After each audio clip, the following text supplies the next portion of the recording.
Muito bem, então, oficialmente nós vamos iniciar a nossa aula inaugural do curso de mediação escolar.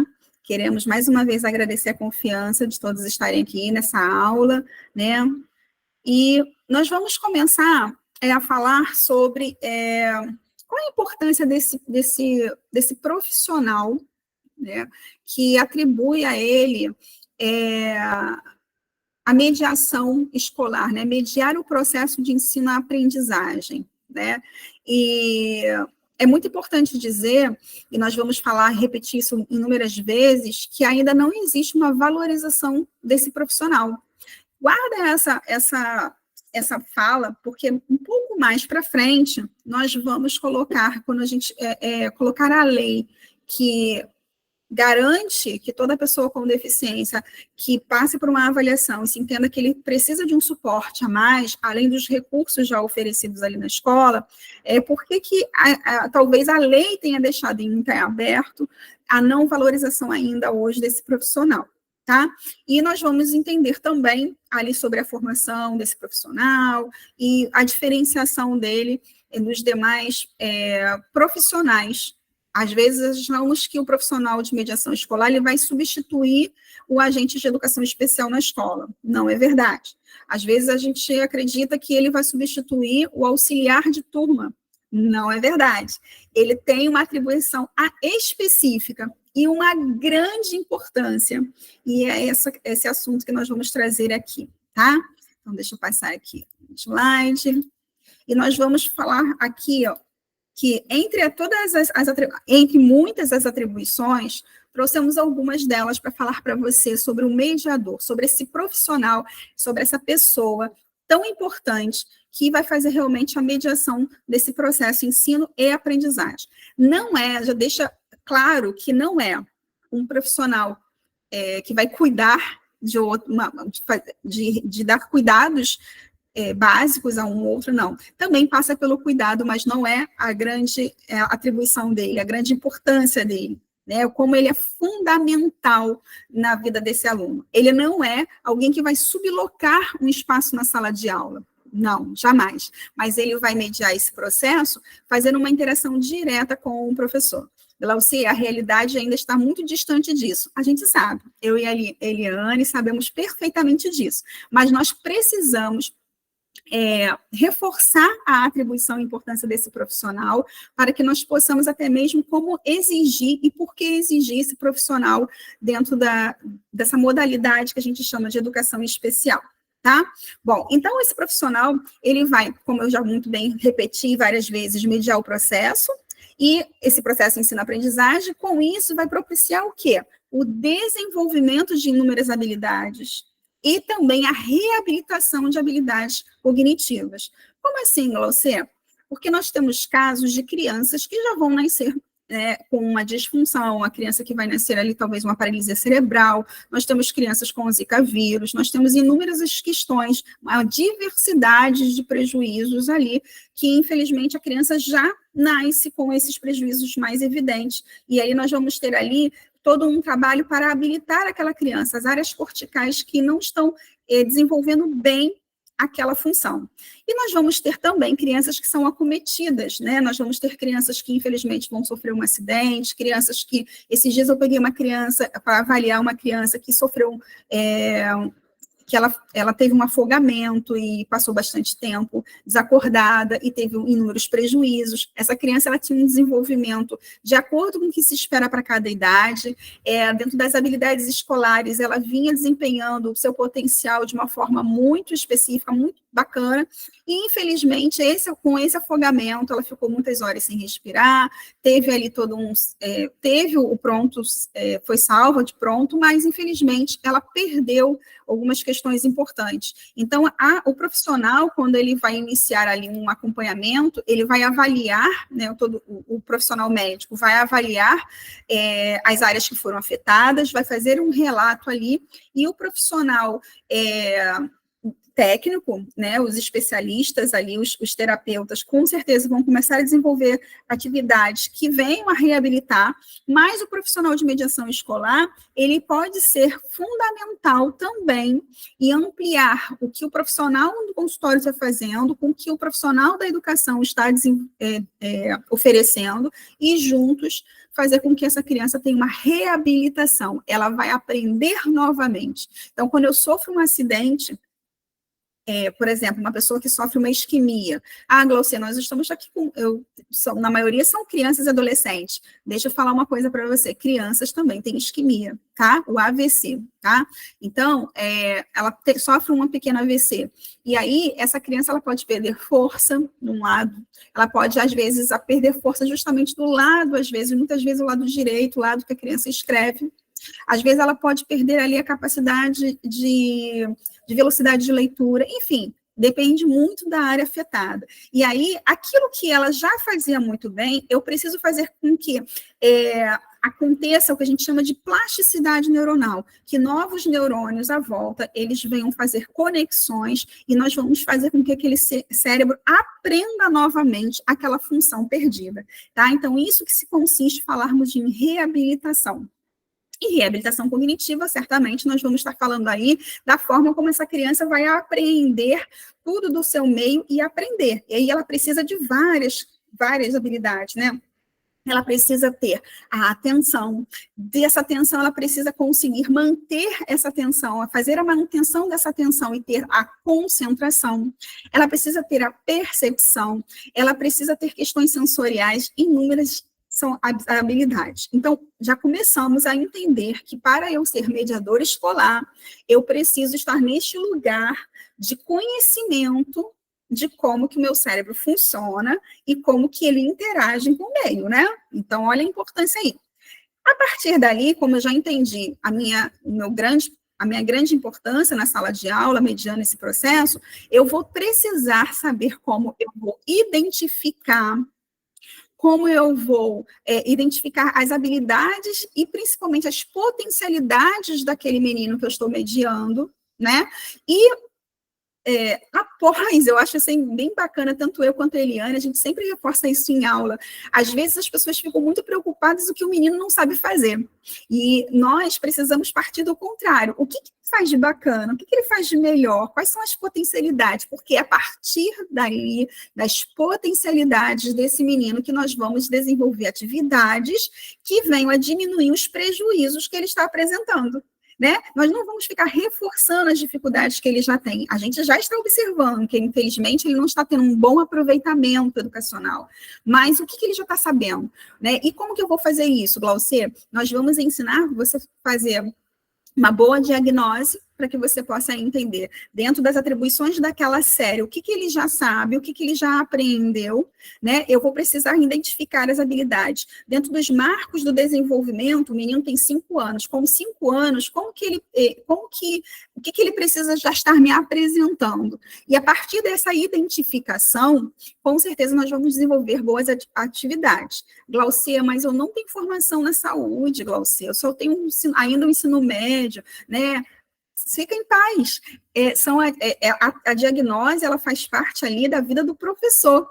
Então, o professor também é técnico, e o professor também, ele consegue estar de encontro a ferramentas, nós temos inúmeras ferramentas aí de domínio público, que permite você, com as suas atividades, né, com recursos que você vai ter nas suas mãos, é uma outra coisa, um diferencial do nosso curso. Nós não vamos fazer aqui atividades mirabolantes, não. Nós vamos mostrar para você que você, mãe, dentro da sua casa, aí com a tampinha, com os potinhos, né, com um pedaço de papelão, nós vamos ver ali inúmeras atividades que vai cumprir exatamente o que a gente deseja, de desenvolver habilidades ou de reabilitar. Tá? Porque o que faz o menino ter sucesso não está na questão física do que eu estou pegando, né, de uma coisa física, não. O que vai fazer é eu entender o que eu estou querendo. Eu preciso primeiro, para saber a meta que eu quero alcançar, o objetivo que eu quero chegar, eu preciso saber o que eu estou procurando, eu preciso saber o que eu estou querendo alcançar de habilidade. Então, eu preciso identificar as potencialidades, identificar o que ele já está de acordo com os marcos do desenvolvimento, para eu entender, a partir dali, por que que ele está com aquelas dificuldades. E aí, sim, eu consigo desenvolver atividades, eu preciso, se ele está com uma dificuldade motora, e aí não é uma questão ampla, mas é uma coisa mais refinada, quais atividades que eu posso estar fazendo que certamente vai resultar num bom desenvolvimento ali daquela apreensão, né? É simplesmente fazer força, mas o menino ele teve um AVC, ele tem uma dificuldade. Então eu não posso fazer assim, porque do contrário, essa mão vai fechar mais.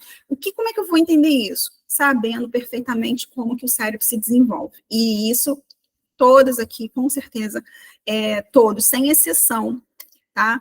De encontro às informações, vão perceber o quão vocês são capazes de desenvolver essas atividades, e essas atividades desenvolver ali em inúmeros resultados positivos.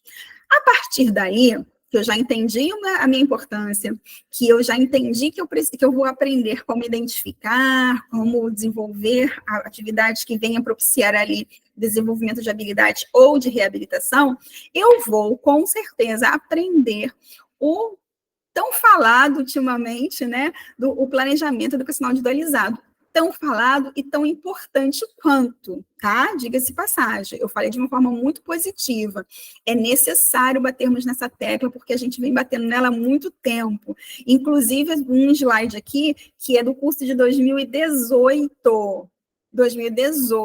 quando a nossa cidade, estou falando aqui, né, do Rio de Janeiro, se tiver, certamente, né, nós falamos até de uma amiga que está fora do estado, mas aqui, né, não só no estado, e também dentro da cidade, do nosso município, aqui no Rio de Janeiro, 2018, no Diário Oficial, saiu ali a necessidade de fiscalizar as escolas em relação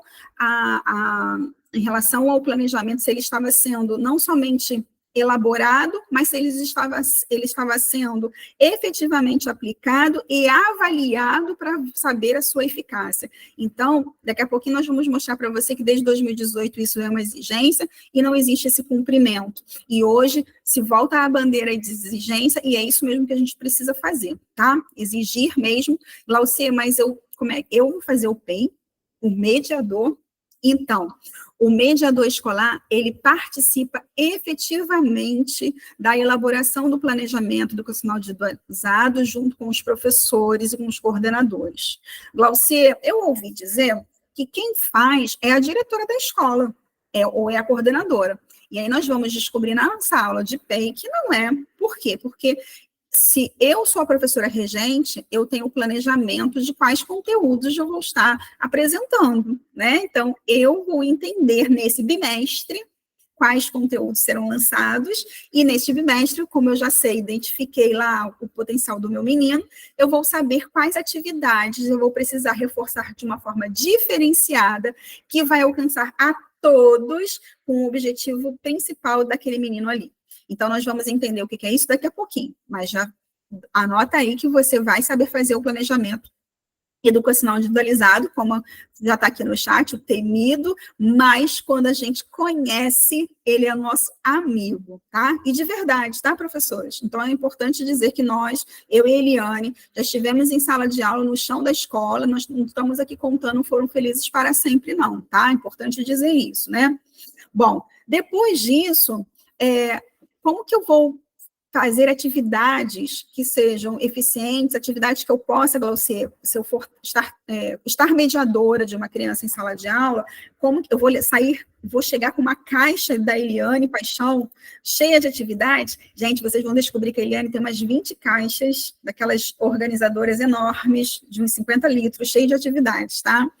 Já está no testamento, de Isabela Paixão, mas eu conto para vocês que ela tem umas 50 caixas. Mas, não, aquelas caixas simplesmente para um espaço, né, um espaço mais técnico, para uma atividade coletiva, sim, com todas as crianças, mas as atividades pedagógicas que nós vamos ter a necessidade de adaptar, ela precisa ser pensada primeiro que todos os meninos, todas as crianças daquela sala, que são os meus alunos, todos vão estar participando. Então, eu lancei um conteúdo, eu entendo que João tem uma dificuldade específica naquela atividade ali, ele não vai conseguir aproveitar como os demais, eu vou fazer a apresentação, mas eu vou reapresentar essa atividade, vou apresentá-la de uma forma diferente também para todos os meus meninos, com foco mais no João.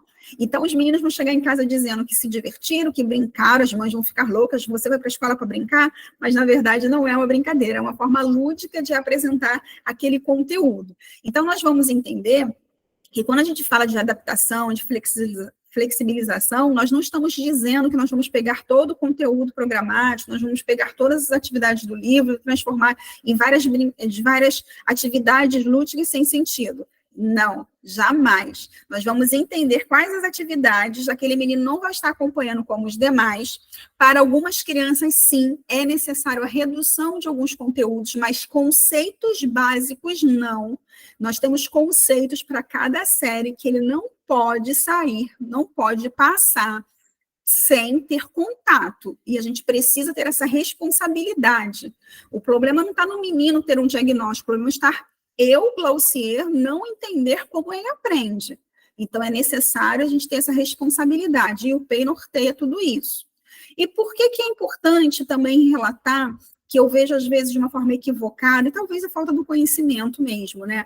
Ah, pode ficar tranquila, mãe, ele não está acompanhando, mas na avaliação vai ser diferenciada, nós vamos adaptar a avaliação. Gente, se eu não adaptei o lançamento do conteúdo, para que eu vou adaptar a avaliação? Não tem lógica um negócio desse. Eu preciso adaptar tudo, né? Eu preciso adaptar, ou eu preciso adequar, tá? Tem uma mensagenzinha aqui que eu estou com o chat aberto, que está dizendo que a participação da família. Olha, deixa eu te contar, Mércia, não somente é importante, como é fundamental e como está previsto em lei, tá? Todos participam dessa construção, né? É claro que a construção, a gente vai entender primeiro o que é o PEI, tá? O PEI é um norteador para o professor, né? O professor, ele tem um conteúdo programático, aquele bimestre, ele é feito bimestralmente, porque aqui no nosso município, nosso estado, né, nós avaliamos os nossos meninos a cada 2 meses, a cada bimestre.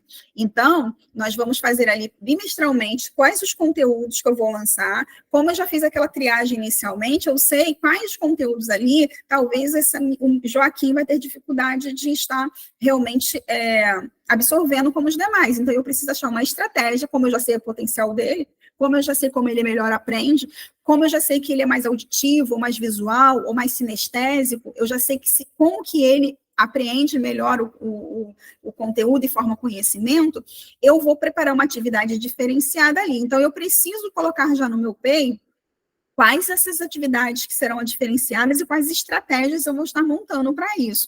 E como que eu vou depois avaliar se eu alcancei meu objetivo. Então, eu, professora, tenho toda a autonomia. Nós não vamos nunca tirar isso da autonomia do professor, tá, gente? Nós não podemos lá mandar na sala de aula do professor. A coordenação, ela vai aprovar aquilo ali e dizer assim, olha, beleza, essa estratégia aqui realmente, ela cumpre esse objetivo. Então, a coordenação, né, de repente, ela vai até falar assim, Glaucia, mas você colocou essa estratégia aqui, mas você não acha que se você colocar uma outra estratégia vai ampliar até mesmo para outras crianças que também estão com uma dificuldade mais específica nesse conteúdo? E é verdade, não tinha pensado sobre isso, Eliane. Então, a conversa dessa professora com a coordenação, com a supervisão escolar, vai ampliar muito mais ainda essa ideia. E a família, os terapeutas, os relatórios que os terapeutas fazem dessa criança de evolução, é essencial, né? Uma chave importante, porque o profissional já pode colocar ali, ó, Joaquim já evidencia tais e tais habilidades, então isso vai favorecer a construção dessa atividade. E o profissional em mediação escolar vai falar assim, professor, olha, só que quando a gente fez uma atividade na aula passada, eu percebi que isso, ele não teve não fez muito vínculo, ele se afastou um pouco desse material. A senhora quer usar, de repente, a tinta, eu vejo que ele ainda, que eu estou falando, ó, ele ainda não tolera muito essa textura.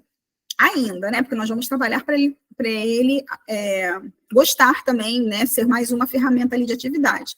Então, com essa informação da mediação, a professora, valeu, Glaucia, olha, a partir de agora vamos colocar primeiro ali, vamos fazer também pintura, mas vamos usar um corante alimentício, vamos usar uma outra coisa, depois a gente vai sensibilizando até a gente conseguir ali com guache.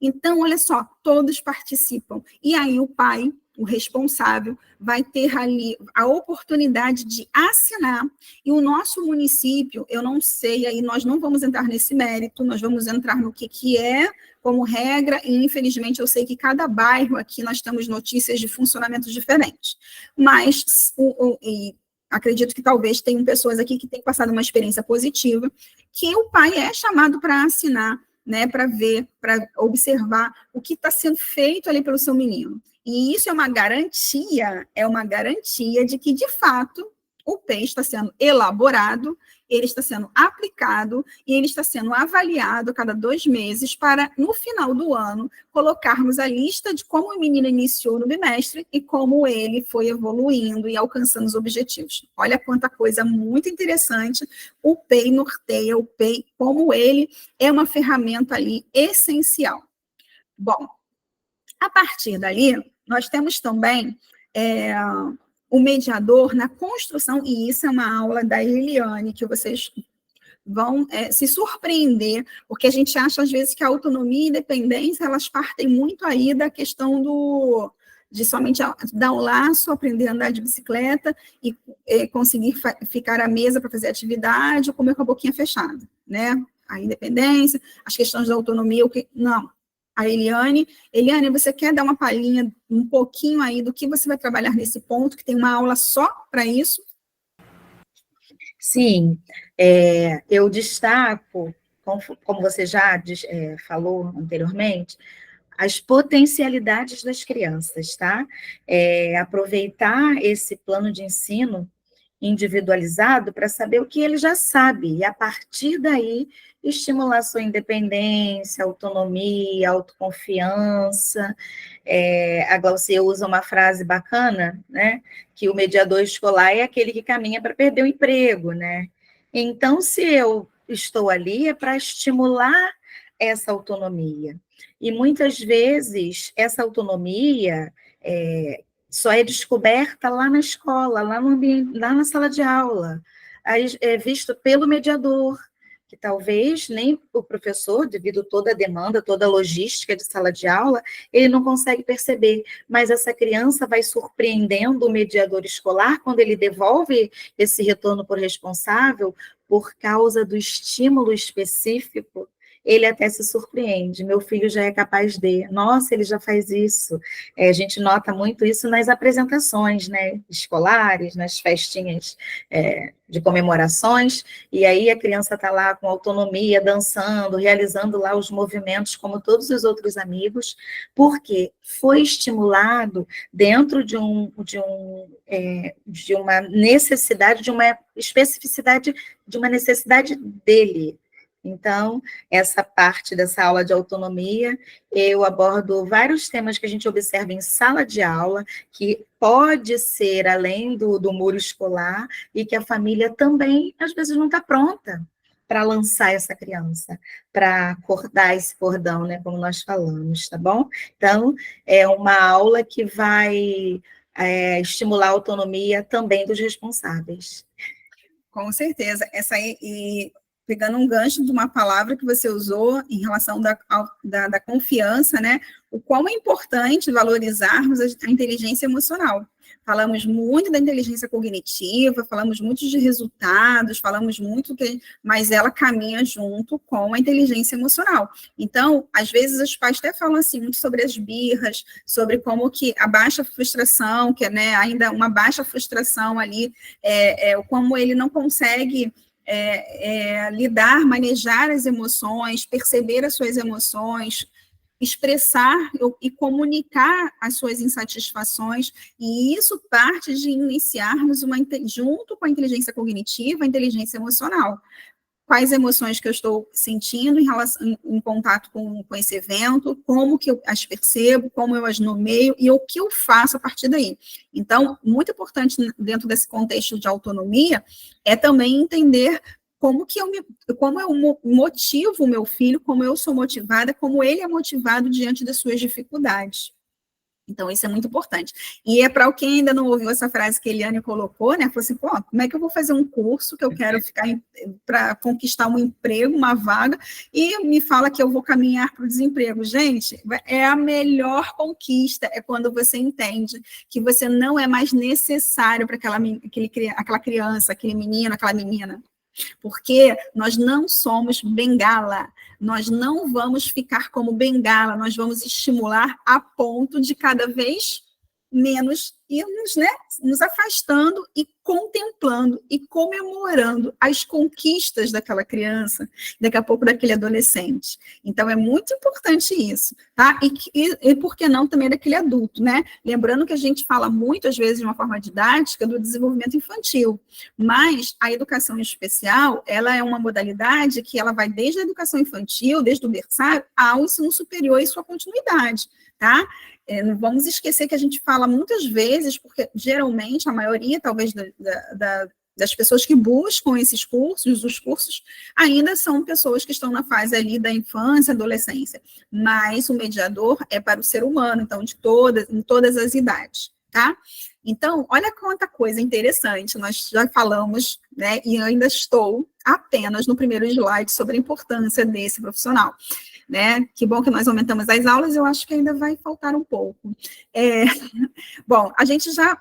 Outra coisa que também é uma aula da Eliane é como nós vamos construir a elaboração como nós vamos fazer ali a elaboração dos relatórios, como que nós vamos construir ali todo o acompanhamento, como nós vamos colocar isso efetivamente, todo o meu trabalho em sala de aula com esse menino diariamente, depois construir bimestralmente, como que eu vou compartilhar com a escola, com o professor, os ganhos daquela criança, que eu estou às vezes ali observando, e o professor ainda não viu, né? Então eu vou anotando, e depois isso eu vou colocando, vou estruturando. O mediador escolar, ele faz relatório. O mediador escolar, ele faz primeiro diário de bordo, que a gente chama. Daqui a pouquinho nós vamos mostrar um modelinho para vocês, tá? Ele tem diário de bordo. O mediador de verdade, ele faz diário de bordo. O que é diário de bordo? É claro que não tem como eu parar, deixar o menino lá fazer anotações. Eu preciso também começar a estimular a minha memória, a minha capacidade de memória operacional e depois de longo prazo, de guardar aquilo ali ao final do dia, da aula, eu anotar ali questões importantes, eu entender como que aquela criança fez uma interação com aquele conteúdo, com aquela atividade, e depois elaborar. E aí eu preciso, até mesmo uma questão de posicionamento, né? E nós temos a alegria da maioria dos profissionais, das pessoas que se formam no nosso curso, elas são empregadas rápido. Né, nós ficamos muito felizes. Por quê? Porque as escolas da região, não estou fazendo propaganda, não, gente, é uma realidade. Eu acho que se vocês perguntarem a quem já teve a oportunidade de fazer o nosso curso, sabe que isso é verdade, da qualidade e também que as escolas já ficam esperando. Essa semana mesmo eu coloquei em um dos grupos de uma turma, acho que foi da última turma, uma possibilidade de uma vaga, né, um pai que, por saber que fazemos esse curso, já está esperando ali um profissional, né, para uma escola aqui da região. Por quê? Porque é necessário você se posicionar como um profissional de excelência. Ele sabe que não é uma pessoa que simplesmente tem boa vontade. A boa vontade, ela pode te levar a algum lugar, mas se você quiser desenvolvimento, é necessário ter técnica. Então, é necessário, para além de tudo isso que eu já falei, colocarmos isso ali, essa avaliação, desenvolver ali documentos que comprovem ali o seu trabalho, o trabalho eficaz que você está fazendo. Mediar o processo da construção de autonomia, já falamos, a avaliação do comportamento não adaptativo. Isso é uma coisa que a gente até estava comentando antes de abrirmos aqui a sala de aula, né? Como é importante focarmos em estratégias de conduta e manejo dos profissionais de mediação escolar para comportamentos que não são adaptativos, comportamentos inadequados das crianças, comportamentos, às vezes, de birra, e, às vezes, crises, né? Muitas vezes são crises sensoriais, então não é uma questão de birra no sentido de malcriação, de pirraça. Às vezes, aquele comportamento, e a gente precisa ter aquele feeling ali para entender se realmente ele está mostrando uma insatisfação de alguma coisa que foi negada, de alguma coisa que ele gostaria, de alguma coisa que eu não entendi, ou se ele está tendo uma crise sensorial, e qual é o melhor manejo naquele momento para eu acolher, para aquela criança sair daquela crise e ela voltar às suas atividades ali de uma forma plena. Então, nós vamos também intensificar muito isso nesse curso, nós vamos ampliar ali a elaboração de manejos de conduta para que haja uma adequação desse comportamento. E aí eu deixo uma frase para fechar esses slides, esses comentários, né, de Piaget, muito interessante, que ele fala: o ideal da educação não é aprender ao máximo, maximizar os resultados, mas é, antes de tudo, gente, aprender a aprender. É aprender a se desenvolver e aprender a continuar a desenvolver depois da escola. E essa frase de Piaget nos faz refletir muito sobre o que é a escola, né? O que nós buscamos na escola. A escola é apenas a porta de entrada para toda uma vida de desenvolvimento das potencialidades humanas, né? É realmente a partir da escola que a gente entende como é estar em um grupo e mostrar o nosso potencial, mas dentro dessa perspectiva de mediação escolar, nós não vamos estar preocupados tão somente que essa criança ela esteja participando e fazendo boas, diríamos assim, tendo sucesso nas atribuições daquela série, né, das habilidades escolares, mas para além disso, nós desejamos muito que ao final desse processo ali de mediação, que ele continue aprendendo para além da escola, desse espaço escolar, né, o quão isso é importante, tá? Então, isso vem muito de encontro também àquela fala de que é necessário se tornar dispensável para aquele menino. E aí, justamente essa frase que vem, né? O mediador é aquele que se torna dispensável, tá? Uma vez eu vi uma frase, né, que a melhor mãe é a mãe dispensável, né, né, a gente precisa, assim, quando eu não estiver mais aqui, né, como que ele vai dar conta, né, então o mediador é aquele que ele realmente vai mediar, ele não vai pegar para si.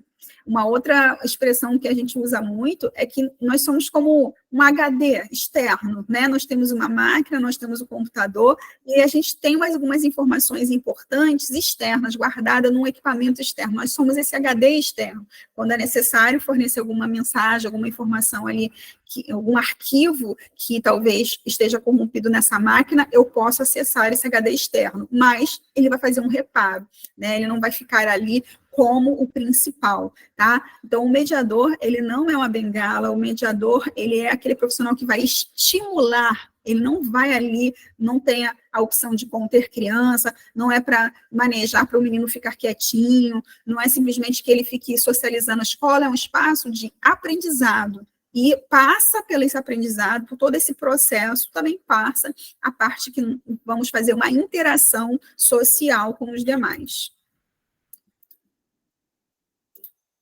O mediador deve estimular as potencialidades desse aluno e propiciar que ele prossiga, superando as suas dificuldades. Eu acho que essa frase resume. E o que é mediar quando a gente fala de uma forma mais minuciosa ainda, Glaucia? Estimular o potencial humano, encorajar o seu aluno para novos enfrentamentos, incentivar a partir de pequenas conquistas, planejar e alcançar metas mensuráveis. Eu quero que nesse bimestre eu consiga fazer com que o menino ele compreenda o quão importante é estar nas rodinhas para fazer a apresentação, o início, estar na forma, né, subir com todos os seus amigos, né? Então eu quero que nesse bimestre seja que eu feche esse bimestre com isso. E como que eu vou fazer? Quais estratégias que eu vou estar utilizando? Não é simplesmente, tão somente colocar o menino lá, né, condicionar que o menino fique ali, mas dar sentido, dar significado para ele, o quão importante estar com seus amigos, o quão ele pode trocar ali. Planejar e alcançar metas mensuráveis, acolher as demandas desse menino, e encaminhar quando for a quem for de direito, né? Então, se você viu, por exemplo, que esse menino, ele tem uma irritabilidade um pouco diferenciada depois do lanche, e que você percebe que, às vezes, é um suco específico que ele traz, mas, apesar da mãe dizer que ele tem uma seletividade, mas você está notando que, em alguns momentos, aquele sabor ali está trazendo uma coisa diferenciada. É importante, você acolhe isso, você leva a professora, você leva a coordenadora, você comenta com o responsável, né? Você percebe que aquela criança ali, ela está, às vezes, chorando com dorzinha no ouvido. É você, para além das atribuições das habilidades escolares, você também ter uma outra percepção, né? Você entender, às vezes, que essa criança ela está um pouco mais tristinha depois de alguma coisa que tenha ocorrido, né? Então, é necessário você sempre entender a quem se reportar, tá? Nós vamos falar isso também na aula de ética, outras coisas muito importantes aí. Bom, apoiar o corpo docente, respeitando as propostas e método da instituição. Gente, o mediador, ele não é gladiador, e nós estamos aqui até mesmo reforçando a importância do professor. Nós estamos muito falando das atribuições do profissional da mediação escolar, porque é a proposta do nosso curso. Mas o professor, ele é um profissional essencial. E a gente precisa aplaudir quantos aí estão, né, fazendo o impossível dentro do que não se tem, né? A gente entende que não existe hoje mediador dentro como se deveria, na proporção que é importante, pela falta de recursos do Estado, né, ou de um gerenciamento. O professor que está ali, a pessoa que tem escolhido hoje estar professor, estar educador, estar dentro de uma sala de aula, muitas vezes ele está num esgotamento emocional que você não faz ideia, tá? Então, é muito importante a gente ter em mente que o profissional de mediação escolar, ele não é, de forma alguma, alguém que vai gladiar, que vai disputar espaço, ou que vai saber mais do que esse profissional, tá? Mas sim fazer ali formar ali, né, um vínculo importante para ampliar as possibilidades desse menino, tá? E juntamente, é claro, com a equipe pedagógica, junto com a família, nós vamos desenvolver inúmeras ferramentas aí que vão propiciar no desenvolvimento das habilidades cognitivas, educacionais, emocionais e de comportamento. Então, a gente já entende também que o mediador, ele não é cuidador, né? Oi, Eliane, pode falar. Só para contribuir com esse último slide, é importante que a gente entenda que, para que o mediador não crie tantas expectativas, essa pessoa, esse indivíduo, vai trazer todas as informações do trabalho que ele planejou realizar, essa pessoa vai dar o retorno, né? E outra contribuição também quero dar, principalmente aqui para os responsáveis, não compare seu filho com outras crianças, né? Com outras pessoas. Eu sempre falo isso nas minhas aulas, compare ele com ele mesmo. Ele que entrou na escola em fevereiro, com ele que está no mês de maio, como é que ele está? No mês de agosto, no mês de dezembro. Olha, no ano passado, como ele era. Então, sempre faça essas comparações, né? Mas da criança, do indivíduo com ele mesmo, tá bom? E os mediadores não criem expectativas. Deixe a criança apresentar para você tudo aquilo que ela já alcançou. Vai ter muito mais sucesso. Excelente colocação, né? A gente entende que existe essa angústia, né, de todos nós, né, tanto os profissionais, principalmente de pais, dos responsáveis, né, do que esse menino, como é que ele vai alcançar, o quão ele vai longe, né? Mas a gente, às vezes, fica muito nesse olhar a grama do outro, e às vezes a gente acaba não percebendo as grandes conquistas, por pequenas que pareçam aos olhos naturais, mas aquele esforço, naquele momento, e comparar a ele mesmo é, de fato, a melhor coisa que a gente pode fazer, tá? Vamos lá. O mediador, gente, vocês sabiam que o mediador é um profissional que ele é reconhecido por lei? Né? ele é reconhecido por lei. Fechando a nossa fala, não posso deixar de colocar aqui um comentário no chat, né? Ser surpreendido com o desenvolvimento é melhor que alcançar expectativas. Aí, Eliane, vamos depois, olha, atribuir a autora, né? Priscila Maria, vamos atribuir a autora, e eu acho que essa frase aí, acho que ela merece um dos nossos slides no curso, hein?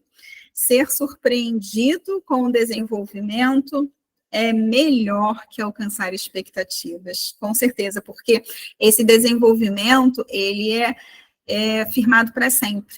Uma habilidade, né, quando ela é firmada, quando realmente é parte aí que desenvolveu, é para sempre, né? E a expectativa é uma emoção ali que a gente vai ter momentânea, né? Bom, o mediador é um profissional reconhecido por lei.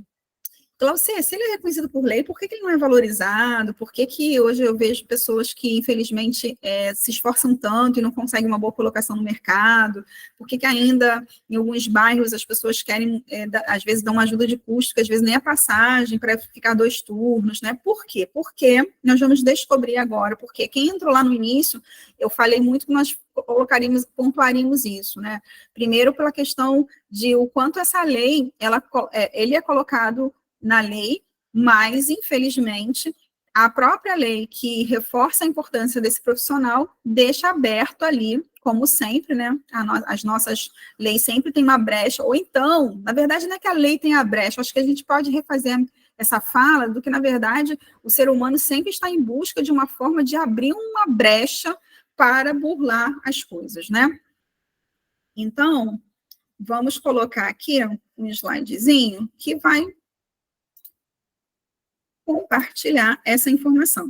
Bom, desde a Lei Brasileira de Inclusão, né, primeiro assim, eu acho que é melhor dizer que desde a Constituição, educação para todos, dever do Estado, da família, tudo aquilo ali, eu acho que aquilo ali bastaria, né? A Constituição Federal, eu acho que a Constituição Federal, a lei-mãe, eu acho que ela bastaria, mas no nosso país, nós precisamos criar novas leis para que as anteriores não foram cumpridas, então é necessário para essa exigência de cumprimento. Então, nós vamos ter uma aula só de leis, tá? Um histórico da educação especial, da educação inclusiva na perspectiva, a educação especial na perspectiva da educação inclusiva, nós vamos ter todo um histórico aí de como que a gente fala sobre inclusão, incluir quem, o que, como, que diversidade é essa que nós estamos falando, e na perspectiva da pessoa com deficiência, como que essa construção foi dada aqui no Brasil, e como a gente chega às leis mais atuais. Mas eu quero destacar hoje, tá, a Lei Brasileira de Inclusão. Por quê? Porque ela já vai pegar aí tanto as pessoas com deficiência, quanto as pessoas dentro do transtorno do espectro autista. Porque a pessoa dentro do transtorno do espectro autista, ela não é uma pessoa com deficiência, mas quando ela tem comorbidades, que aí sim vai incapacitá-la de ter todo o seu potencial ali desenvolvido, ela entra na pessoa com deficiência. E foi necessário essa inserção, porque a lei da pessoa com autismo, né, a lei da pessoa dentro do transtorno do espectro autista, não foi suficiente para garantir os seus direitos. Olha só que os direitos sociais, olha que muito ruim. Então, a gente fala muito mais da lei da LBI, justamente porque a lei da pessoa com autismo não foi, né, popularmente, né, de uma forma muito feia de se falar, não pegou. Né? Olha que horrível, mas é isso que a gente ouve muito.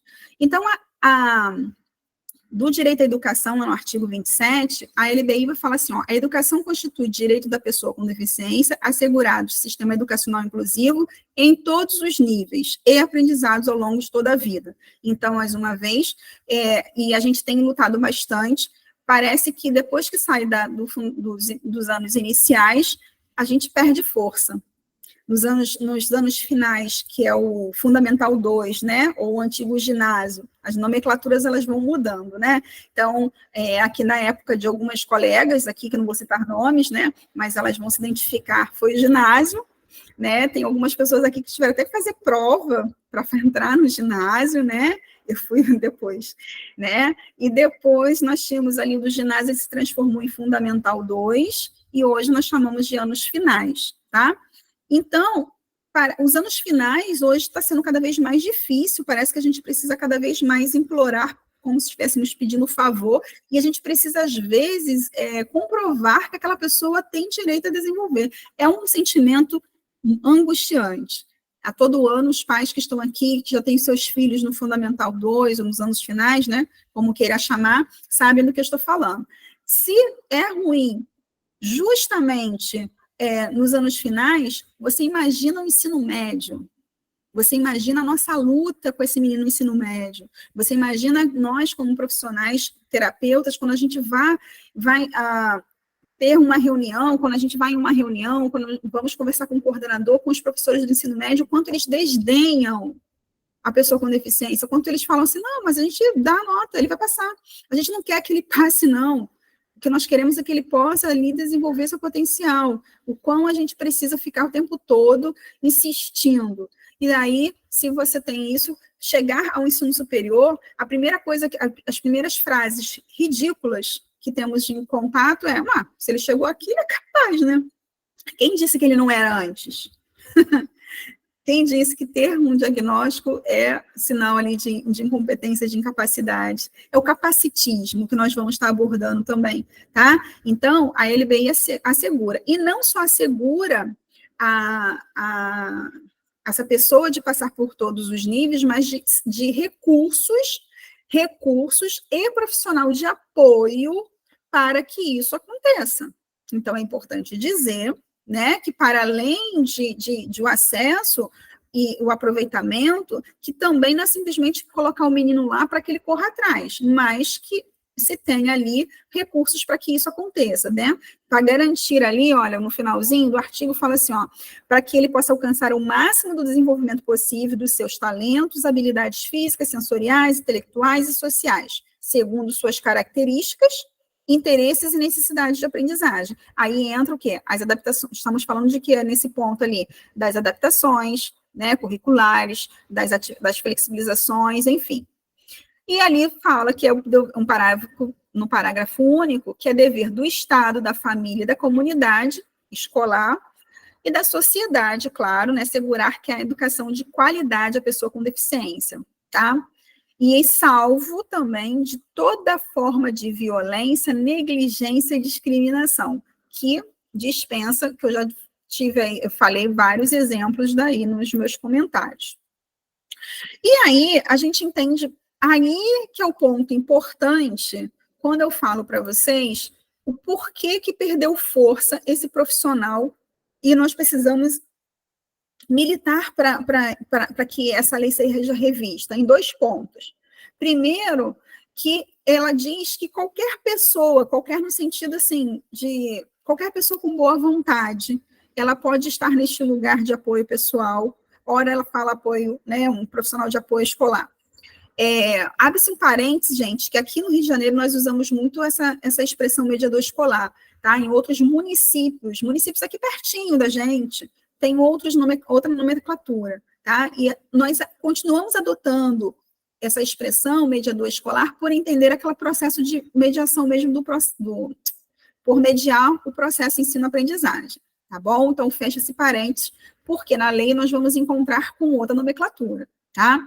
Então, aqui, olha, a lei coloca que é permitido uma atendente pessoal, uma pessoa, seja ou não membro da família, com ou sem remuneração, que vá assistir e prestar cuidados básicos e essenciais à pessoa com deficiência. Aí desmorona tudo, o povo se agarra nisso aí e não solta mais para dizer que pode ser um estagiário, pode, e bacana ser um estagiário da psicologia, da fonoaudiologia, da terapia ocupacional, da pedagogia, né?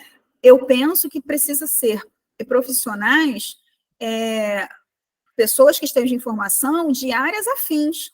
Eu não posso colocar ali um engenheiro civil que precisa, né, de um estágio e horas complementares, e não que ele não seja uma boa pessoa, mas a intenção dele, do objetivo final da sua profissão, não tem nada a ver com o que nós estamos falando aqui, tratando aqui. Então, por mais que ele seja uma boa pessoa, ele não vai cometer nenhuma violência, mas ele não vai estimular o potencial desse menino, porque o que nós queremos não é, lembra, que nós não queremos um cuidador, nós não queremos ninguém para não deixar que a criança se machuque, que ela se alimente, nós queremos uma pessoa que estimule o potencial. Então, é necessário que tenha uma formação, né? E aí, quando a gente vê ali o nosso município, voltando para a nossa realidade, né? Só posso falar da realidade que a gente está mais em contato, que ele diz que coloca 300 estagiários, não sei o quê, não está falando nada para a gente. Qual é a formação? E a lei também diz que é necessário a formação continuada do profissional, né, do professor, e também do profissional de apoio. E aí, onde que essa pessoa tem recebido isso? Vocês estão aqui, ó, olha a hora, né? Olha a hora que cada um está aqui com inúmeras coisas num sábado, né? Aqui na expectativa de ampliar o seu conhecimento. Quem já está matriculado ou deseja se matricular, vamos estar em 8 aulas, na sua maioria 4 aulas, de 8 às 17, um dia inteiro, e confesso a vocês o tanto de informação que a gente ainda tem para passar. Às vezes a gente acelera para a gente conseguir dar conta, mas a gente estrutura, e aí a pessoa que simplesmente quer horas complementares vai conseguir fazer isso tudo, ter todo esse tanto de informação? O Estado assegura isso? Infelizmente não. Então a brecha está aí, que a lei diz que é necessário, mas ela retira a importância da formação desse profissional e da qualificação, tá? Então, é importante a gente atentar, né, que é horrível falar sobre isso, né? Bom, aqui eu acho que nós já passamos, mas também queria só colocar mesmo a educação constitui direito da pessoa com deficiência, né? Assegurados no sistema educacional inclusivo em todos os níveis, aprendizado ao longo da vida, a gente já colocou isso, né? Do quão é importante alcançar o máximo de desenvolvimento dela, tá? E cabe ao poder público assegurar, criar, desenvolver, implementar, incentivar e acompanhar, e para além disso, gente, avaliar, que é o que não acontece, avaliar se realmente o profissional que está ali, junto daquela pessoa com deficiência, aquela pessoa que tem a necessidade da mediação, se ele está fazendo um bom trabalho e se a criança está alcançando seus objetivos. E aí o professor não vai dar conta mesmo, né? Porque o professor ali, às vezes, tem a dificuldade até mesmo de orientar aquele estagiário que não sabe o que fazer ali, e aí tem retrabalho. Eu falei para vocês lá no início que nós tínhamos, desde 2018, aqui no nosso município, uma exigência, né, que saiu em diário oficial, né, uma deliberação que dizia que dava ali fazia todas as orientações com as diretrizes, né, com o norteador de um profissional, do profissional de apoio, que não substitui o AEE. Então, uma coisa que às vezes eu vejo as pessoas com dúvida: Glaucia, o meu filho, ele tem a necessidade da mediação escolar, eu fui lá na CRE e eles disseram que vai estar enviando ele para a sala de recursos, e isso já basta. Não, a sala de recursos e aquele profissional que está lá, habilitado, ele vai poder desenvolver algumas atividades ali que ampliem todo o trabalho feito em sala de aula. E a sala de recursos, geralmente, é no contraturno. Sei que a realidade de muitas pessoas, às vezes, não é possível esse retorno, por inúmeras questões que a gente não precisa adentrar. E, às vezes, a criança faz no próprio turno. Ok, mas o AEE não substitui o mediação escolar, tá? Então, nós temos aqui desde 2018, que eu falei há pouco, que hoje tem se levantado uma bandeira, e é fundamental, e eu sou a favor, de que realmente o planejamento educacional individualizado, que o profissional de mediação escolar, sejam coisas implementadas, fiscalizadas nas escolas. Mas, no nosso município, eu trago esse diário oficial aqui sempre como algo importante para a gente entender que foi colocado, até mesmo nesse texto, que ia existir uma fiscalização, e as escolas que não tivessem a sala de recursos, elas deveriam procurar em torno clínicas para fazer parcerias, mesmo as escolas públicas, tá? Que eu estou falando. Está tudo nesse diário oficial. Só que aí a fiscalização iria iniciar, sabe aonde? Sabe quando? Desculpa, em 2019. E aí nós fomos, né, infelizmente, surpreendidos aí com um processo que iniciou da pandemia, e essa fiscalização não aconteceu, tá?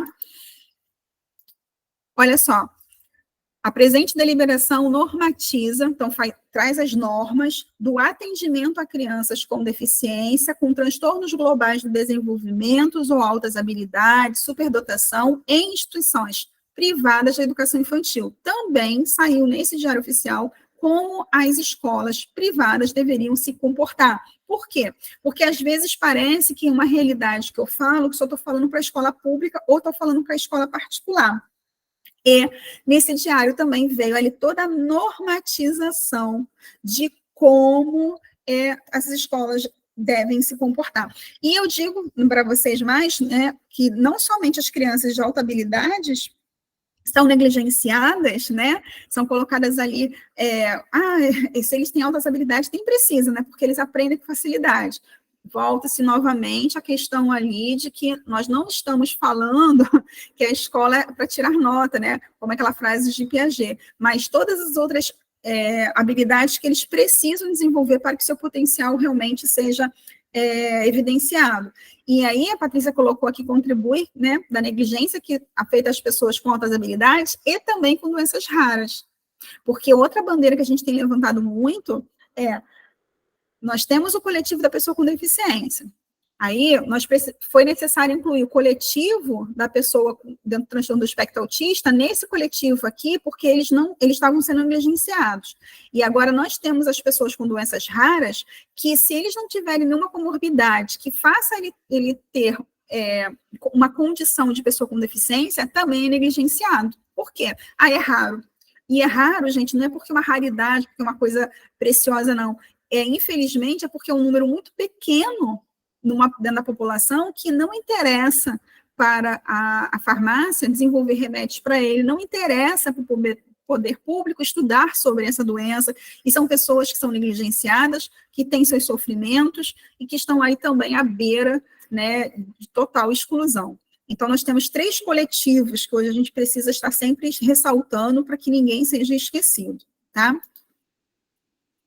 Bom, outra coisa importante, né, e aí aqui as definições de tudo que deveria ter sido colocado em prática, e no finalzinho aqui, a articulação e entrosamento da instituição de ensino com a família, e aí foi até um comentário aqui da importância da participação da família, e ela aí eu falei, não é só importante, como está ali na lei, né? Então, é aqui, articulação e entrosamento da instituição de ensino com a família e com demais profissionais que atendem a criança, inclusive os profissionais de saúde. E aí, quando eu falei para vocês quem participa da construção do planejamento educacional individualizado, são todos esses coletivos. Nós temos ali a professora regente, porque ela sim vai ter todo o conteúdo programático, e ela fez ali, ela sabe ali o que esse menino tem os seus potenciais, as suas dificuldades, as metas a serem cumpridas naquele período. Nós precisamos ter a participação do mediador, porque é quem está diretamente, dos coordenadores, supervisores pedagógicos. Nós precisamos ter a participação dos profissionais que desempenham ali a função de estimular nas terapias, e a família, que com certeza, não preciso nem tecer muitos comentários da nossa importância com os nossos meninos, né? Bom, eu acho que eu não falei, mas para quem não sabe, eu sou mãe de 3 lindos meninos, porque puxaram a mim, não posso falar muito alto, né, porque eu estou online em casa e meu marido vai escutar, né, mas puxaram a mãe, e são 3 lindos meninos, 2 deles os mais novos dentro do transtorno do espectro autista, tá? Então, e o caçula também investigação a doença rara. Então, é importante também que, além de profissional, também estou no lugar de mãe, mas ser profissional não diminui as minhas angústias, como todas as mães que estão aqui, tá bom? E aí, aqui embaixo, eu quero te chamar a atenção, ó, o Plano Educacional Individualizado é um documento comprobatório, é o que comprova que a escola não apenas identificou as necessidades dessa criança, mas que ela efetivou o atendimento necessário. Então, é importante a gente continuar lutando para que as escolas mostrem sim para a gente esse documento e que faça corretamente, né, para que ele possa realmente ser efetivo. Glaucia, mas eu sendo um profissional de mediação escolar, como você falou lá no início da aula, eu vou aprender nesse curso a fazer o PEI? Adivinha? Vai, com certeza. Nós amamos fazer o PEI com vocês, né? E aí, nós vamos ter, a gente vai primeiro entender o conceito dele, né? Para além de ser um norteador, a gente precisa saber que ele tem como finalidade atender todo e qualquer sujeito que tem ali um empecilho da sua aprendizagem, suas dificuldades, os transtornos específicos do desenvolvimento, né? É importante saber que esse documento, gente, ele é para os alunos público-alvo da educação especial. Aí vem uma grande dúvida. Vamos lá. O PEI é um documento, por exemplo, eu sou uma professora no 2º ano e eu tenho 20 alunos. Dentro desse grupo, né, com 20 alunos, eu tenho ali 2 alunos que os pais já trouxeram os laudos dessas crianças, né? E eu tenho mais 2 que ainda estão em investigação. Além disso, que todos os 4, né, desse grupo, 2 já com diagnóstico e 2 em investigação, todos eles devem ser estimulados. Quando o professor bate o olho, identifica ali na triagem, na sondagem, que esse menino ele tem uma dificuldade, ele precisa ser estimulado independente de diagnóstico. Show. Quando a fiscalização bate ali, que deveria, né? Vamos fazer o que deveria ser correto, né? Como aquela lei que eu mostrei para vocês anteriormente. E quer saber dos meus 20 meninos, dos meus 20 alunos, né? A Secretaria de Educação vai lá saber dos meus 20 meninos, eu vou falar dos meus, todos eles, e vou abrir um parênteses, esses 4, dizendo, olha, 2 daqui estão em investigação e esses 2 aqui já têm laudo. Aí a Secretaria fala assim, tá, então me mostra aí o planejamento desses 2. Ué, Glaucia, não deveria ser dos 4? Nós vamos fazer na sala de aula dos 4, mas o que a Secretaria vai exigir, tá? E a Glaucia está falando de uma forma fria da lei, que esses 2 meninos que já foi entregue o diagnóstico, que esses 2 meninos tenham ali esse documento comprovando que eu vou ter a necessidade ou não de fazer adaptação ou de reduzir o currículo e quais as estratégias eu vou precisar montar e como que eu estou avaliando se o meu trabalho está dando certo com aquele menino. Glaucia, o meu filho ele tem diagnóstico de TDAH. O seu menino ele tem uma lei hoje que garante que ele tenha algumas adequações, mas o TDAH não é público-alvo ainda para a educação especial. A educação especial hoje, o público-alvo são pessoas com deficiências. O que é uma deficiência? Para a Organização Mundial da Saúde, são condições que impeçam você de aproveitamento total de onde você está. Pode ser parcial, como pode ser permanente. Então, é importante a gente saber quem faz parte do público-alvo. Pode falar, Eliane. Há 2 perguntas no chat, eu não sei se eu te interrompo agora, eu estava aguardando que, de repente, você até iria responder, né, diante da sua fala. Mas o ponto é, as aulas já começaram, quanto tempo para se criar o PEI? Na minha concepção de professora, viu, gente? Porque isso vai muito da identidade escolar, vai muito daquela equipe, vai muito do conhecimento daquele profissional, enfim, né? Há uma subjetividade imensa aí nessa questão. Até porque nem a questão legal, como Glaucia já citou aí anteriormente, não é eficaz. Mas eu penso que vem esse período aqui, né, de fevereiro, essas 2 semanas de aula que eles terão, já é possível observar quais são as potencialidades daquilo que aquela criança me traz. Então, Talvez em uma semana eu já consiga imaginar, dependendo da minha perspectiva, se eu sou uma professora de pré-2, eu já consigo imaginar qual é o nível de conhecimento diante da minha sondagem, porque eu não vou fazer uma sondagem só com a criança da educação inclusiva, a sondagem é para toda a turma, né? Até para eu saber o nivelamento ali de conhecimento. Então, eu imagino que um período de sondagem de no máximo 1 a 2 semanas já seja possível. E alguém perguntou sobre a entrevista com o responsável. Essa entrevista, na minha concepção, deve ser logo após o ato da matrícula. Essa criança não pode chegar lá segunda-feira, até algumas escolas já começaram as aulas desde o dia 5, né? Sem eu saber nenhuma informação. Essa anamnese com coordenadora, professora, mediadora e outras áreas afins que atuarem nessa escola, devem participar dessa anamnese. Porque nessa anamnese, quando nós trabalharmos o PEI com vocês, tem todas as informações que o profissional precisa.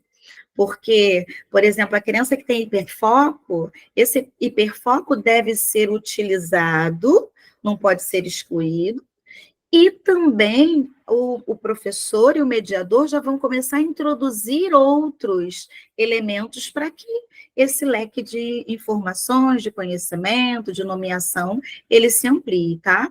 Então, não sei se eu respondi as 2 perguntas, mas a anamnese com o responsável antes das aulas começarem é o ideal, viu, gente? É o ideal. Isso aí. E a sondagem, logo após a sondagem, já a construção do PEI. Isso aí. E estamos falando isso não é para um mundo imaginário de Bob, não. Estamos falando isso porque estivemos em sala de aula e essa é uma responsabilidade do professor. Isso faz parte da atribuição do professor, tá? Nós não estamos falando isso porque é o mundo ideal que nós queremos, não. É a realidade, porque não existe a menor possibilidade de uma construção de PEI depois do primeiro bimestre, pelo amor de Deus, né? E outra coisa importante, mesmo que sejam em escolas públicas, a gente sabe, e nós temos muitas colegas, né, na escola, não sei se as nossas colegas que a gente admira muito, se elas estão aqui hoje na aula, mas isso é uma realidade. Se eu já estou na escola, esse menino já é meu, já é da escola, né, eu vou passar todas as informações para a professora regente daquele ano vigente, né? E a partir dali, é claro que aquilo ali vai nortear se o 4º bimestre Joaquim fechou com essas potencialidades e ainda com esses desafios, na minha sondagem eu já vou me preparar para verificar aquilo ali. Muitas vezes somos surpreendidos e graças a Deus por isso que nas férias as crianças dão um salto, né? Elas amadurecem e aí às vezes a gente, e por uma boa surpresa, essa criança já está até mais avançada do que a gente percebeu como ele findou o ano. Então, é um planejamento. Assim como o professor, como é que o professor planeja a aula? Me conta, né? Eu sou professora de um 2º ano, né? Eu vou estar segunda-feira lá na minha sala de aula. Eu já tenho meu caderno de planejamento. O planejamento, gente, outra coisa, eu não sei se eu fui clara, mas se eu tenho 20 meninos em classe e eu tenho 4 ali que é necessário fazer uma adequação, uma adaptação, eu não vou ter um caderno para os outros meninos, outros 16 e 4 cadernos, um para cada criança, não. Por favor, o PEI de cada um deles, logicamente que é individual, vai nortear o planejamento de toda a turma, porque esses 4, eles estão aqui, eles devem estar incluídos aqui. Eu tenho 20 alunos. Então, é necessário entender que o planejamento personalizado, ele norteia a construção do meu planejamento, do planejamento das atividades, dos lançamentos dos conteúdos e como que eu vou fazer isso, tá? Então, não é uma coisa burocrática, ele precisa ser o que vai nortear a construção do meu planejamento, da classe, das minhas aulas. Então, a Eliane respondeu muito bem, né, e a gente acredita e a gente entende que vai dar trabalho a quem ainda não está realizando, mas não tem como, nós não podemos deixar voltar atrás, tá? Nós não podemos dar um passo atrás no que a gente já conquistou. O PEI não pode ser visto como mais uma atividade burocrática, foi o que eu acabei de dizer, né? Ele é uma ferramenta pedagógica de apoio ao professor, a diagnose que vai oferecer esse professor, as potencialidades e as dificuldades desse menino, né? A partir dos dados levantados, que nós vamos criar todo o planejamento das atividades e as avaliações, e não somente as avaliações. Eu fico muito intrigada, e vou repetir, é uma fala que eu já é recorrente minha, eu não entendo como que a pessoa quer somente adaptar uma avaliação, se ela não adaptou em momento nenhum como ela lançou o conteúdo. Eu não entendo. O que é entendido ali, né, como realmente a adaptação. Pode falar, amiga. Essa sua afirmação vai ao encontro da pergunta que tem aqui no chat, que mesmo que a criança forteia, mas não tem nenhuma questão cognitiva, precisa de PEI? Não necessariamente. O que o professor e o mediador, a equipe, né, vai precisar observar se precisa de um ajuste, de uma adequação, de uma troca de letra, de uma prova mais objetiva, de uma avaliação, né, mais objetiva, com mais imagens, com mais gravuras, com gráficos, com atividades mais concretas, mas ele pode muito bem utilizar todo aquele material que os outros utilizam. Sim, ele só vou acrescentar, e está tudo correto, eu concordo com toda a fala de Eliane, só vou acrescentar, para aquela fiscalização lá que vai bater, a gente vai precisar ter esse documento lá na pasta, dizendo que não foi identificada nada que tenha necessidade de fazer essas adaptações, mas na sala de aula, a não ser que, né, Eliane, num outro período, que até mesmo que a gente fala muito, a gente vai, quando a gente entrar nas questões que as pessoas têm dificuldade de entender o que é suporte, nível de suporte, né? E aí, numa outra fase, aquele menino vai precisar de um suporte maior. Então, aí a gente vai reformular no bimestre seguinte, nós vamos ter a necessidade de incluir ali, tá? E ainda acrescentando, como você disse bem lá no outro slide, a questão da inteligência emocional, porque a cognição pode estar realmente muito top, mas ele pode ter uma dificuldade na socialização, na interação, nos questionamentos, pode ter dúvidas e não questionar o professor, e aí, se não tiver um mediador ali presente, não tiver um currículo adaptado para ele, ele pode ter prejuízos lá na frente, tá? Não dá para ver somente um lado, a gente tem que ver o indivíduo de uma forma integral, tá bom? É isso mesmo, e aí até a gente reforça o que a gente acrescentou desde das últimas edições do nosso curso sobre a lexistimia, né, que é pouquíssimo conhecido às pessoas hoje já estão conhecendo muito o mutismo seletivo, nós vamos falar sobre, um mutismo seletivo, é uma apresentação da ansiedade, que é quando a professora fala, né, para a mãe, olha, seu menino, ele não fala, né, ele não fala nada, ele é muito quieto, nunca ouvimos a voz do seu filho aqui na escola. Não, ele é um tagarela, pois ele fala, e às vezes eu preciso pedir para ele ficar quieto. Não, a senhora me desculpa, né, mas é difícil de acreditar, porque ninguém nunca ouviu a voz do seu menino, né, e aí a gente vai, e a mãe mostra vídeos, as pessoas se surpreendem, na verdade, essa pessoa, ela tem uma ansiedade tão grande, generalizada, que impede ela de vencer essa barreira de falar em público, e às vezes ela pode selecionar alguém com quem ela vai trocar, vai falar, como ela pode eleger ali uma pessoa para ser ela vai falar no ouvido, e essa pessoa vai ser porta-voz dela. E nós temos a alexithymia, que é uma outra condição, que pode ou não vir como comorbidade da pessoa do espectro autista, que é a ausência de identificação e nomeação das emoções, que ela está apresentando, sentindo, ela não consegue identificar, não consegue nomear, não consegue expressar e também não identificar no outro. E é muito confundida quando também vem no espectro autista. Olha lá, não falei, o autista, a pessoa com autismo, ela tem dificuldades de expressar suas emoções, ela não tem empatia, vive no seu... Não, isso já caiu por terra, são condições atreladas, e nós vamos estudar isso também no nosso curso, tá? E, finalizando esse slide, ele deve ser elaborado, gente, bimestralmente, né? Por quê? Porque se eu avalio ali, se eu lanço nota dos meus meninos a cada bimestre, eu preciso, o menino é parte dessa turma, né? Eu preciso fazer, além das avaliações, ampliar o que eu vou ou não fazer no bimestre seguinte, tá? E aí, olha só que importante, e o mediador escolar precisa, né? Algumas escolas vão oportunizar você de fazer isso com o professor, outras também só da aplicação, mas você sabe passo a passo, e quando você tiver a oportunidade até mesmo de elaborar o P dessa criança. Né? E quando o mediador participa, vamos ver, então, a escola deixou você participar. O que a gente precisa? Lembra lá no início que eu falei que a gente precisa ter anotações diárias? Então, aqui, olha, o modelinho, é um pequeno pedacinho, porque essa ficha aqui é extensa, do que nós vamos apresentar no curso, né? Que é como você vai registrar quais atividades que foram realizadas, quais as que você viu que teve a necessidade de uma intervenção mais específica, de uma adequação diferenciada, né? Então, nós vamos ter ali, vamos dar um modelinho de documento para que você possa se nortear. Também temos uma anamnese que você vai fazer ali com os pais, né? Essa anamnese aqui a gente dá tanto para os educadores, para os professores, e o mediador escolar com certeza vai conseguir ali também ter esses dados, porque esses dados são imprescindíveis para a construção. Também só tem um pedacinho, tá? São muitos tópicos que nós vamos colher dessas informações, porque a partir daí, que aí sim entra, olha, o planejamento pedagógico bimestral. Então, olha, área do conhecimento específico, de repente, vai ser ali matemática. Qual o conteúdo?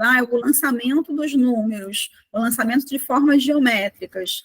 Né? Aí eu posso colocar o resuminho da página, posso colocar os exercícios, as estratégias que eu vou usar para eu alcançar os objetivos, quais as atividades eu vou estar apresentando, quais os recursos que eu vou estar utilizando, né? E antes, eu acho que esse slide ele ficou até mesmo fora de ordem, me perdoa. Aqui eu já vou ter tido toda a lista, toda uma organização, uma estruturação das características principais desse aluno, das suas potencialidades, das suas necessidades, das estratégias que eu preciso, que eu vou precisar ali elaborar para alcançar todos os meus objetivos quando eu fizer o meu planejamento pedagógico bimestral, tá? Então, isso aqui esses slides, eles trazem fragmentos, pequenos fragmentos de todo um documento que é o PEI e que norteia ali o professor na elaboração. Isso daí é um documento inteiro do professor, mas que nós apresentamos no curso Mediação Escolar, porque nós temos muita felicidade depois desses profissionais de mediação tornar professor, e aquele que quer ter o conhecimento de como ele é elaborado na sua íntegra, a gente apresenta. A gente não vai apresentar só o conceito, né? A gente precisa apresentar tudo na prática, como faz, enfim. Deixa eu colocar aqui, tem um comentário aqui impertinente, né, Eliane, ó, tudo é colocado no combo do autismo como se não houvesse jeito.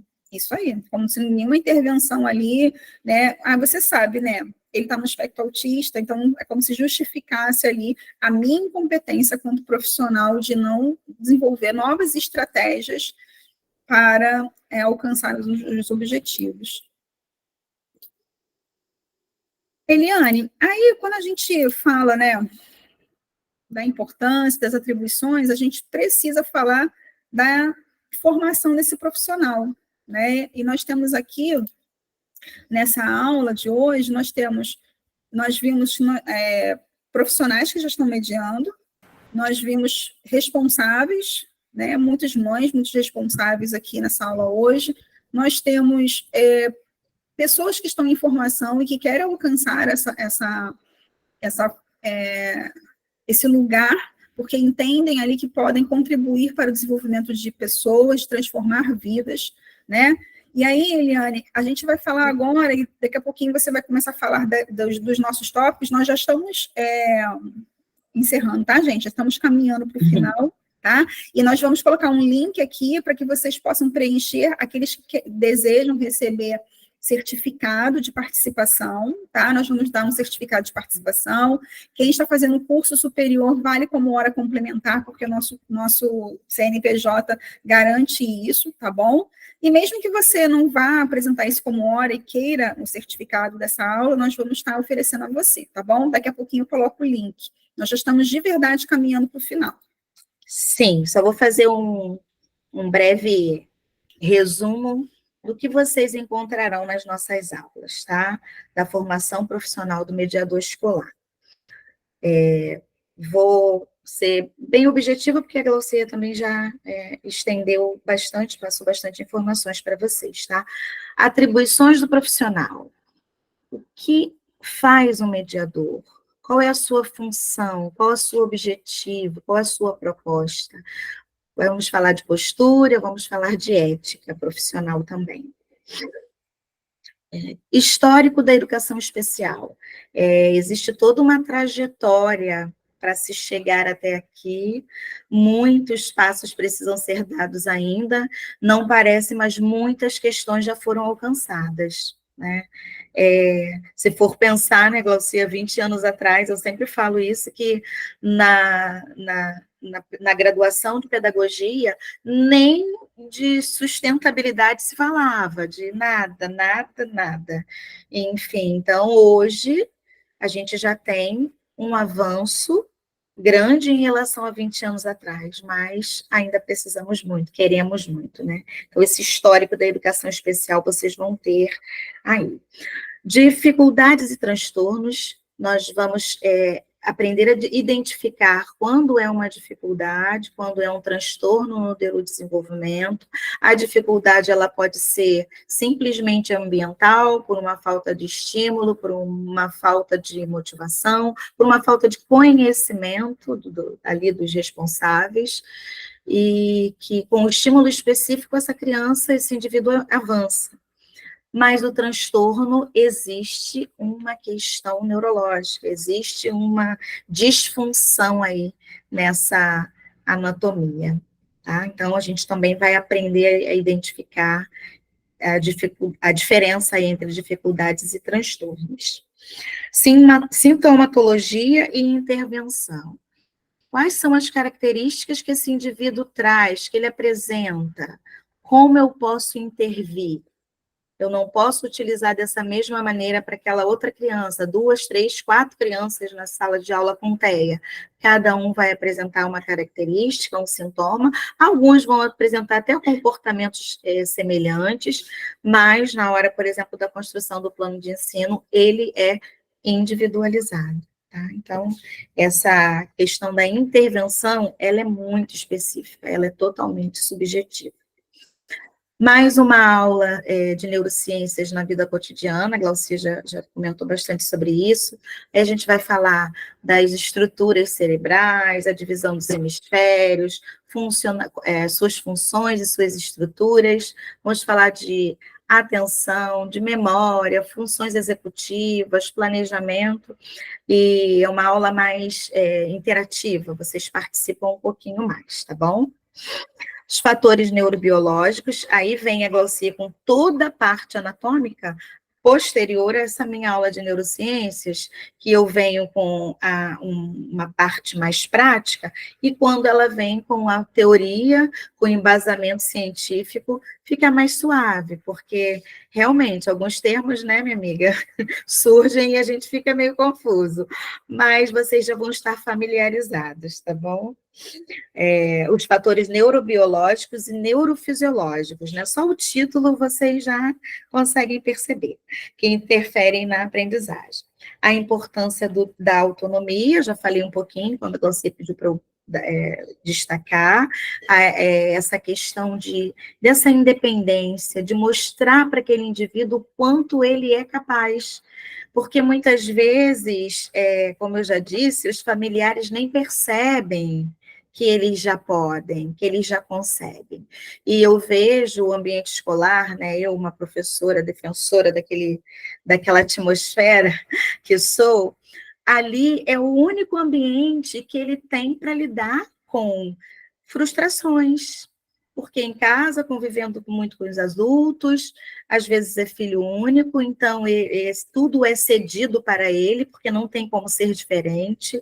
Tem as avós, que não culpo, não julgo, pelo contrário, amo, mas acabam super protegendo, tá? Não só avós, mas outras pessoas também. Só que na escola, quando ele quer um brinquedo e aquele brinquedo pertence a outro amiguinho, ele tem que lutar. Eu digo que eles vão para a guerra sem armas, porque em casa, né, eles têm todas as armas que eles querem, mas na sala de aula não. Então, essa necessidade desse estímulo, dessa autonomia, ela é fundamental. fundamental, tá? Não podemos deixar uma criança permanecer 200 dias letivos na escola e entrar e sair da mesma forma. Isso não é possível, tá? Algo está errado aí. Alguém não está fazendo a sua parte, tá bom? E aí, falando nisso, vem o próximo tópico, que é o PEI, que é o Plano de Ensino Individualizado, que rendeu comentários no chat, né, Glauci? Nós vamos ter uma aula específica, exclusiva para falar sobre o PEI, sobre esse tema.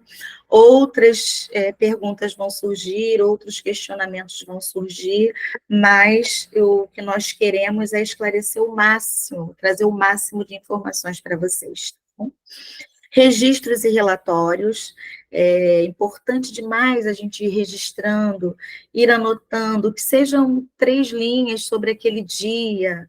Hoje não quis lanchar, hoje interagiu pela primeira vez com um amigo diferente, hoje dirigiu-se à professora, fez um questionamento. Isso tudo vai ajudar num relatório bimestral que seja exigido para que o mediador faça, né? O mediador não é aquela pessoa que fica ali numa posição de observador, não, ele é atuante, ele percebe, ele precisa ter registros para ter um embasamento para depois até conversar com a família e tudo mais, tá? Atividades preditoras da alfabetização, aqui é minha praia, eu mergulho bacana, mergulho profundamente nisso, que gosto demais. Nós pensamos que para o TEA, especificamente, né, a alfabetização precisa ser diferenciada, não precisa, muito pelo contrário, se você planeja. Só um minutinho, gente.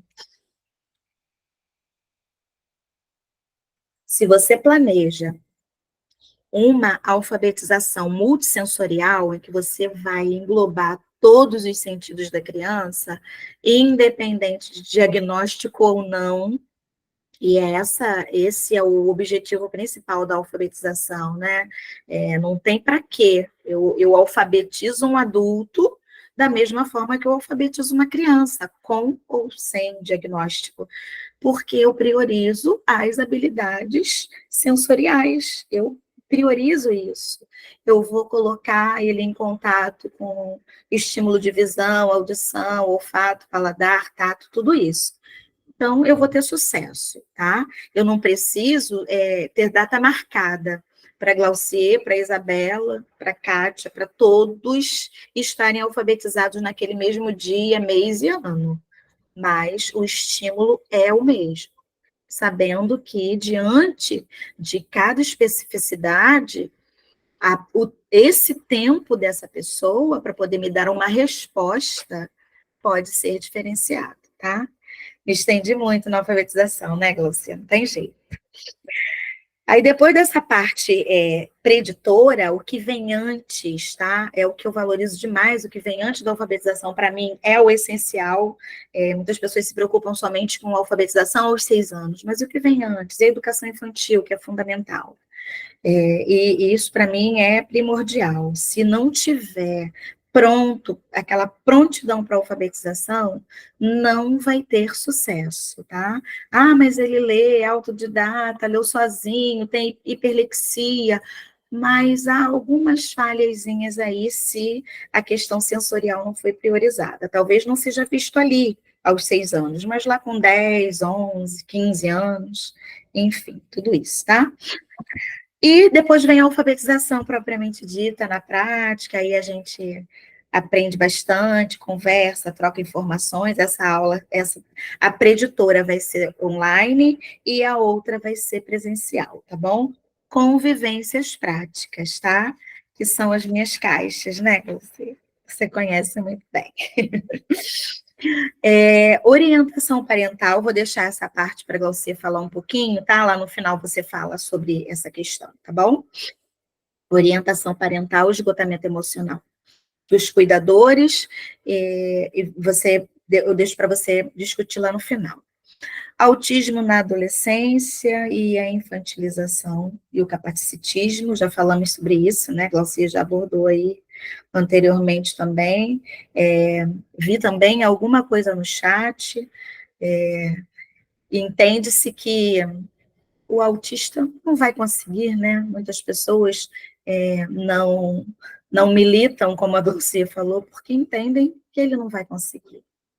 E isso que a gente vai querer tirar essas escamas aí dos olhos das pessoas, tá? Não de vocês, mas que vocês levem para o mundo, tá? A gente, quando se propõe a dar uma aula, a gente não dá aula só para aquela galera que está ali com a gente, né? Porque um vai chegar a casa, vai comentar, aquele outro vai comentar com outro, com outro, com outro, e nossa voz vai perpetuando por aí, tá bom?